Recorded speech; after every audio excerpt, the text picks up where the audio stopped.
Good evening, everyone. Once again, I hope my voice is clear and out loud. Can you guys hear me? Yes, sir. Your voice is audible. Thank you. So today we will discuss about how to write a compelling introduction section. So I am Dr. Muhammad Adnan, Assistant Professor at Uttarakhand University. This is a research capacity building program organized by Arise Academy. So we are starting our session now.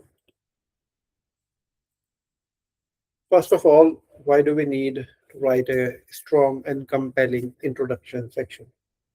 To be frank, I am well aware that research papers are boring and quite frankly, no one wanna read those lengthy and very scientifically written all the papers.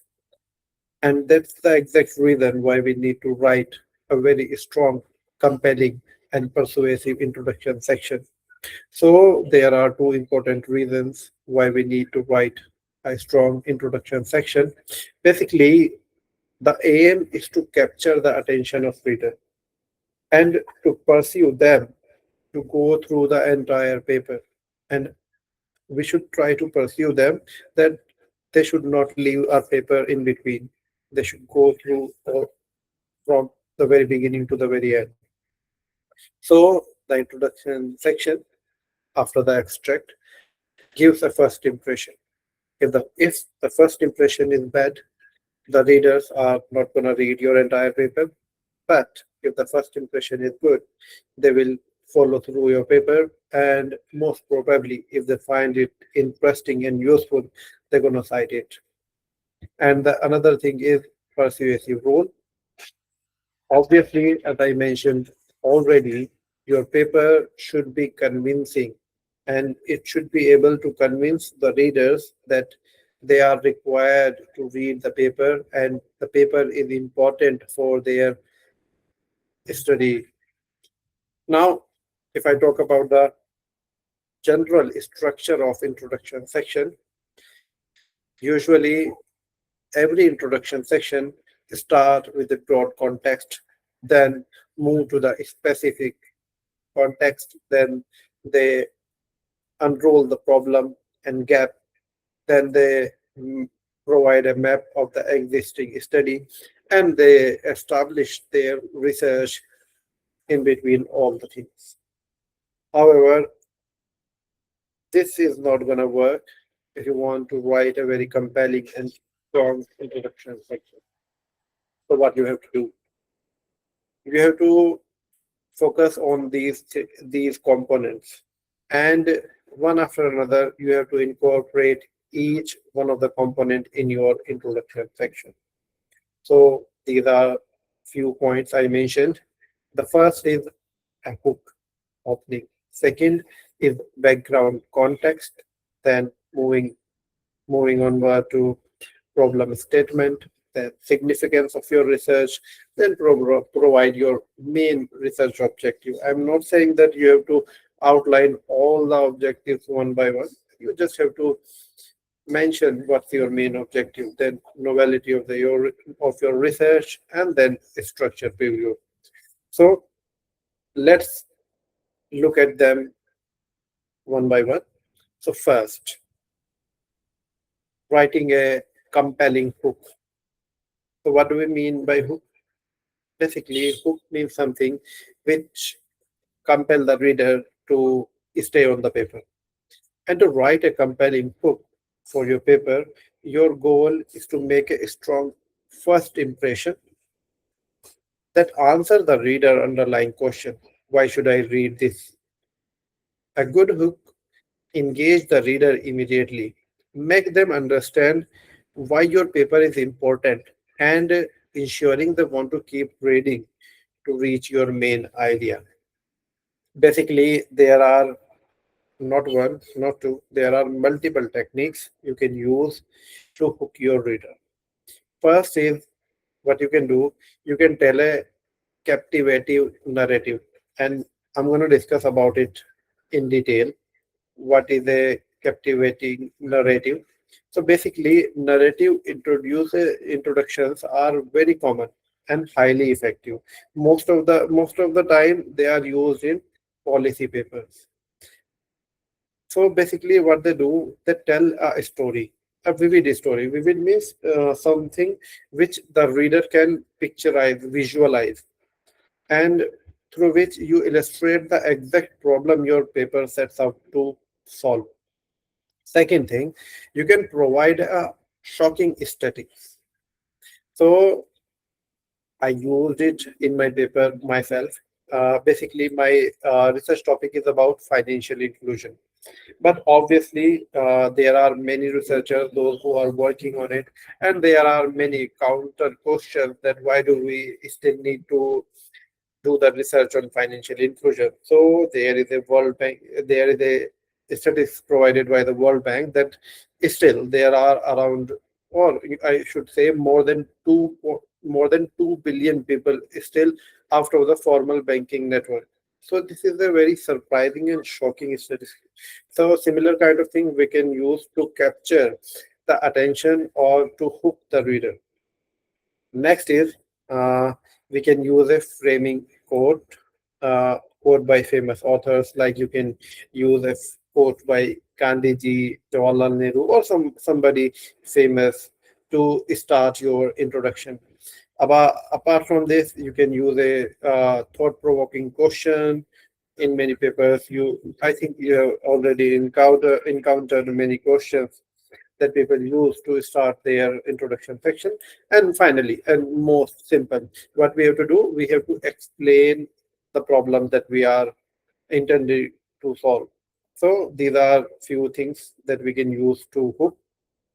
Now, here is the tip what we can do to make our hook successful. First is we have to connect it to our thesis. When I say thesis statement, I mean what's our main proposition, what we want to convey to the reader. So if the hook is not related to the main thesis statement, it's not gonna work. So we have to connect our hook with the thesis statement, or I should say proposition or hypothesis. And the second, we have to avoid dry factual recitation, like historical event that in 2019 COVID occurred. This kind of things are very dry and factual. So we should try to avoid using such things in the very beginning. Now, let me show you how to write a captivating narrative effectively. Basically, to use a captivating narrative effectively in your introduction, you should embrace the idea that scholars and scientific authors can be thought of as storytellers. A narrative introduction draws the reader by telling a short, engaging story that immediately illustrate the specific problem your paper sets out to solve. Basically, there are key strategies to ensure your narrative is effective. First is make it highly vivid. Vivid means something which is easily picturized. So, above all else, effective narrative introduction must be vivid, using descriptive language, help the reader visualize the issue of understanding its practical real world implication. Let me just show you an example. I think you can see the text in the slide. So, in it, just move to the third line. Uh, is it visible? You can see, for a woman trader in rural village, life without a bank account once meant struggling to save, plan, or grow her livelihood. They are telling a vivid story about a woman without a bank account. And then they are moving forward with the arrival of mobile banking app changed everything. She could secure a small loan in morning, buy produce to sell at the market, and repay the loan by the evening. So basically, they are telling a story. Then they move forward. Digital finance was more than a convenience, it transformed her business. So they told a story about a woman that once, without banking, she struggled for many things like saving, planning, and for her business. But now, after the emerging of digital or mobile banking, everything changed. So they try to convey a story in the introduction itself. So this is how we tell a vivid story. Now, what we can do, we can draw from diverse scenarios. Basically, your narrative does not have to be traditional, like once upon a time. You need not to start your story like this. Depending on your topic, you can open with a headline grabbing real world event and then paint a descriptive picture of current state of affair, or even walk the reader through a compelling hypothetical scenario. Hypothetical scenarios are not real, they are just imaginary. Any engaging story you cover during your research can be used to set the stage. And but apart from this, what we can do, we can directly illustrate the problem. The primary job of your narrative is to show the reader exactly why your research matter. So the story should perfectly illustrate the problem at the heart of your paper, which ensure that it originally set the stage for your thesis statement to make sense. So this is about using a hook in the story. Then moving on to the background context. In it, basically, we introduce a general topic. Like, for example, maybe your topic is about mobile banking or the use of banking by women.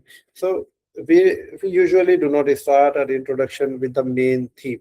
We should try to first introduce the reader with a background story. We should tell us about the importance of broader context, like banking is related to financial inclusion, banking is related to the economic development, and how banking help the common people. So we have to tell the background picture, we have to tell them about the importance of banking, then we try to narrow it down to our specific topic like Basel norms and mobile banking and any other things.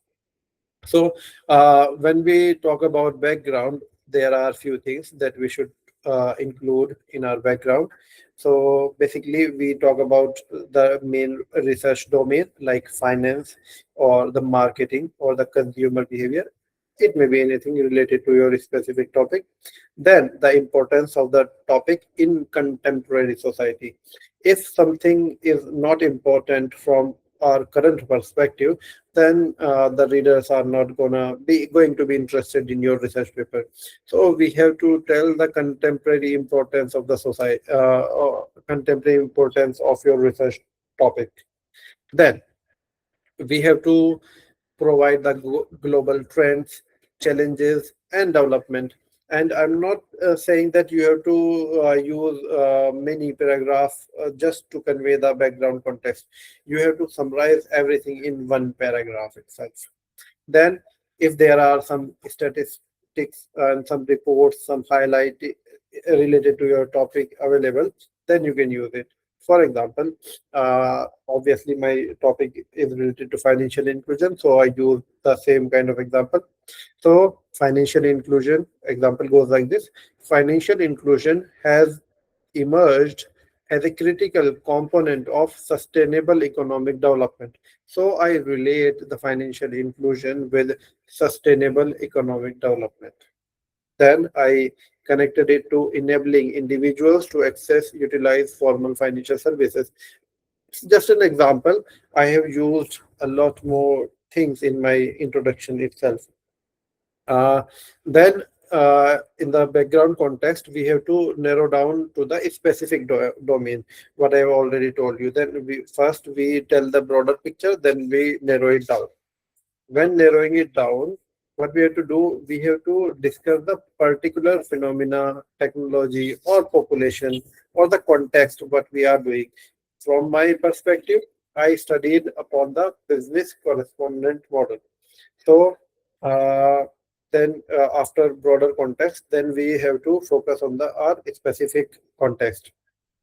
I'm gonna tell you about the example, but first let us look at the three main points. Then we have to summarize existing knowledge. When I say summarizing existing knowledge, I mean using the literature review. But obviously there is a separate section of literature review, so we cannot use many papers in the introduction itself. But to establish the authenticity, to we have to use some of the findings from the existing literature.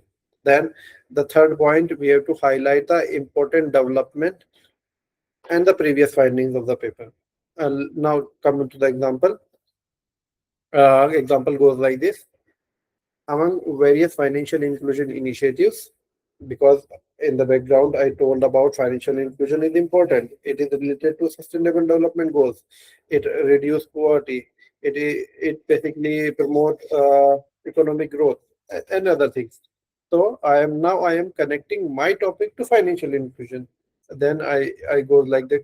The BC model has become a key mechanism for extending banking services to the underserved population. Basically, financial inclusion is meant for providing banking services to those who do not have them. So I argued here that BC model is a mechanism that extend banking services to the underserved people. So this is how you do it. Now, after broader context to specific context, you have to tell the problem statement or where the gap exists. So we talked about some of the studies. So then again, we talk about some more empirical findings, some theories, and we identify consistent results and inconsistent results. Suppose person A is saying something and person B is saying something. We have to identify specifically.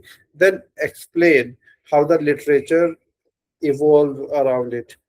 And we have to avoid listing studies one after another, because I already told you that there is a specifically separate section for the literature, and we should not go into much details here.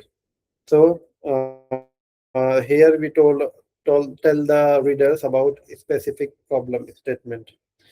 In problem statement, after telling about the studies that are existing, about the findings that are consistent, inconsistent findings, now we tell them the limitations of previous studies.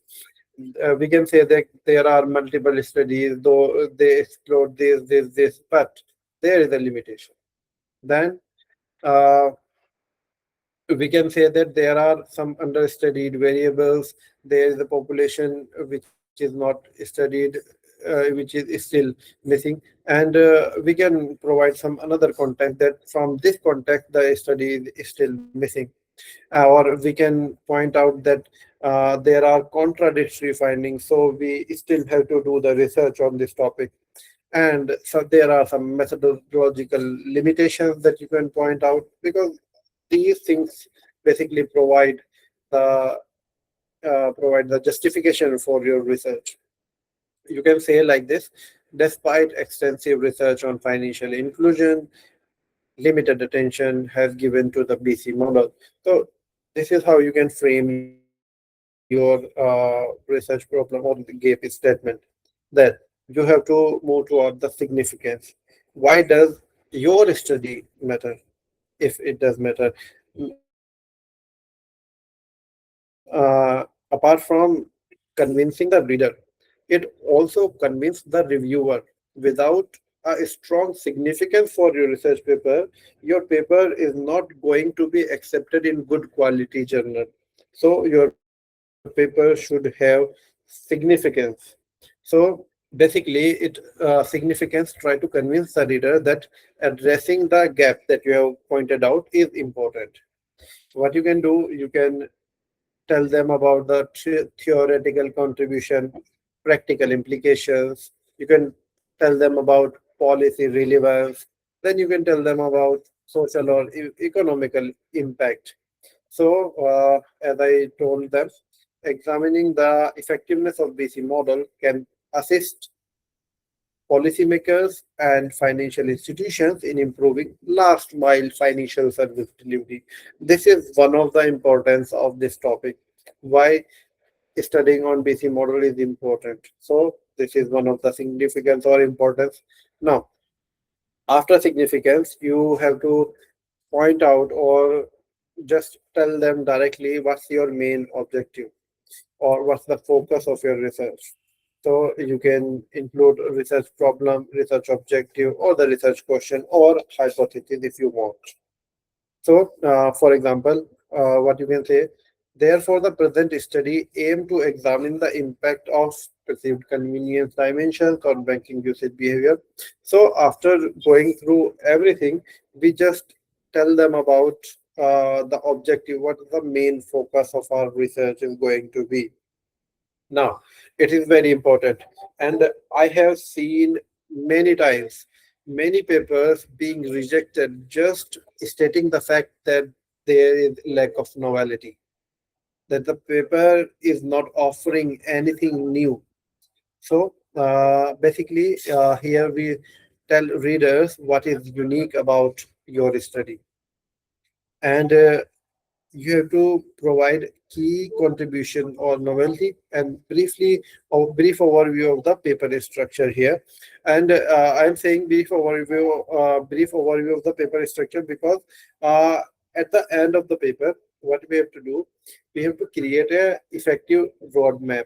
At the end of the introduction, we usually find a paragraph that that tells the reader about how the paper is going to unfold and how the next sections are going to be.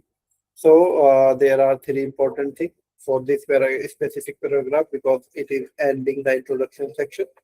So basically, a roadmap is designed to preview your paper's large-scale organization and guide the reader through your analysis.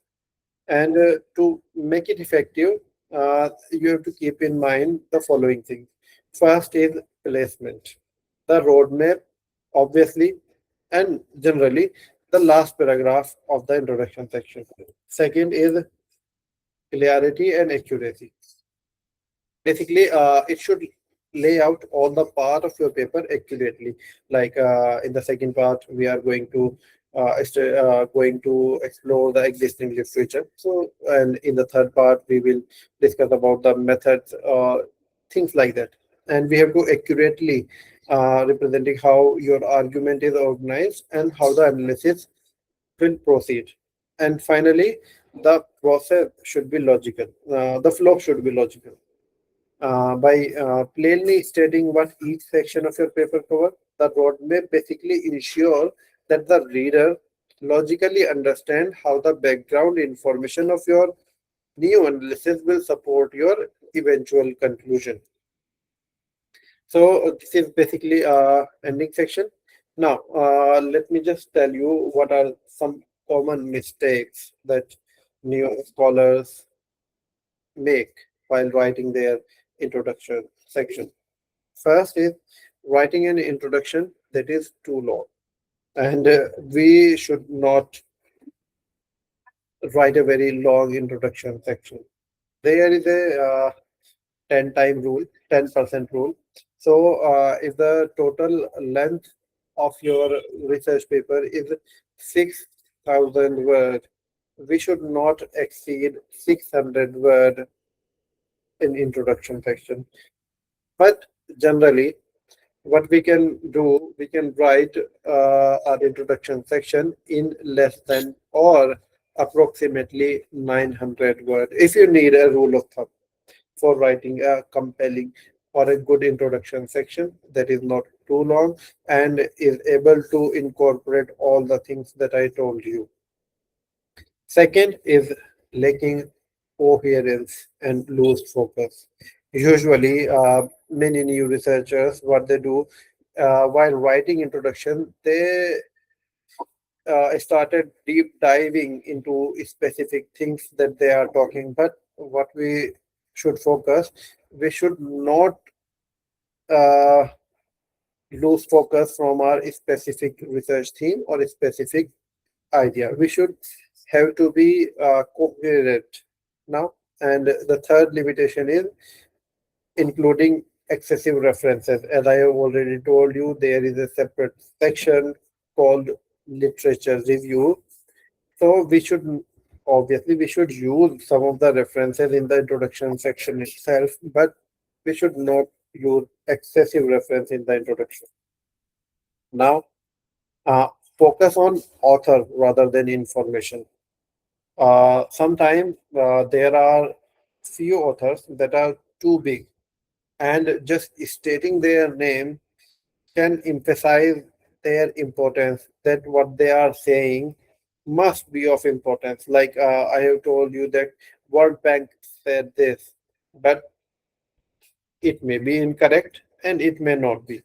So we should try to focus on the information.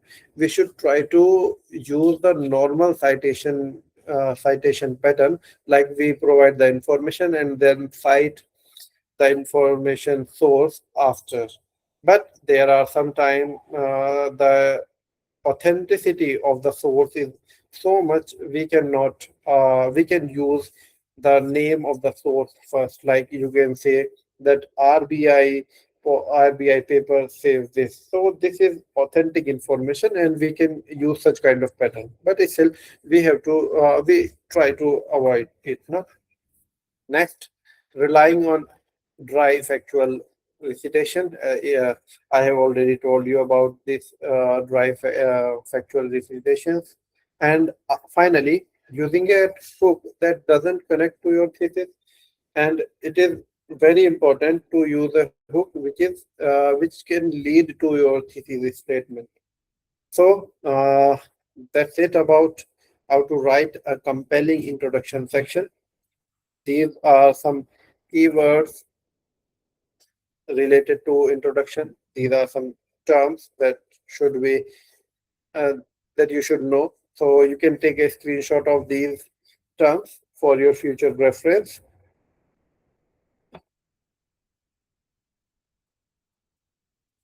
So that's it from my side.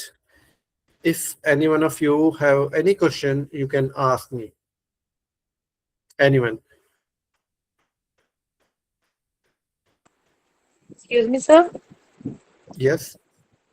So I'm Rimpi Upadhyay. I just wanted to know what is the difference between a literature review and an introduction? Basically, in introduction section, we tell the reader a story. We try to convince them that why they should read our paper, what's the importance of our paper, and whatnot. But in literature review, what we do, we explore the already existing studies. We are not trying to convince the readers here. We are just stating the fact what actually exists. Basically, whenever we do the research, what we basically focus on, we, let me just give you an analogy. Like think about inventing the wheel again. Why do we need to invent it? Is there any kind of benefit? Because it's already invented. So if we are studying a problem and we want to study or research upon that specific topic, and the topic is already studied by somebody else, then there is no benefit of doing the research and wasting our 3 or 5 year and so much time and so much money and resources. So the literature review basically do multiple things, and one is that it puts you in the debate of on a very specific topic, and between the scientists, like 5 people are saying this and I'm also saying this. You can think about it like that. 5 people are having a conversation and you just entering into the conversation. So a literature review provide you the context of existing arguments, existing research, existing findings. But introduction section, it try to uh, build a narrative, try to convey the importance significance, novelty of the topic. I think I answered your question.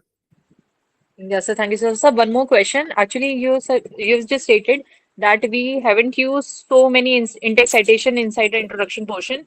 So, Yeah. according to you, what is the minimum number of in-text citation should be given in introduction section apart from the literature review? There is no hard and fast rule, but what we should avoid citing multiple author for the same argument.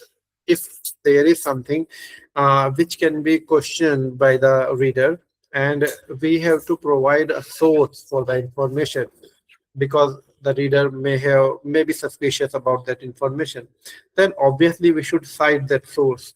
But we should not cite multiple sources for the same information as we do in the literature review. Okay, sir. Usually And you the can rule, cite 10 to 15 studies in the introduction. 10, okay, 10, sir. 10 is quite more, no? Okay, You sir. can Okay. use 10 as a thumb rule. And sir, you have mentioned a rule that is 10 through, I guess, 600 10% rule, yeah. words for, is it Yeah. 10%? Sir, could you please elaborate it? I'm unable to understand what you are discussing about. Basically, most of the new scholars ask what should be the length of your introduction, how many papers, how many pages should it be, Yeah. like 1 page introduction, 2 page introduction, or 3 page, or how many words should I write for the introduction section. So the rule basically says that we should not exceed it 10% of the total length. If your paper is of 20 pages, then we should not exceed 2 pages for the introduction section. Anyway, as a rule of thumb, you can think about 900 words. Try to Okay, sir. confine your introduction within the 900 words. Okay, sir. Thank you so much, sir. Welcome. Anyone else? Do we have questions?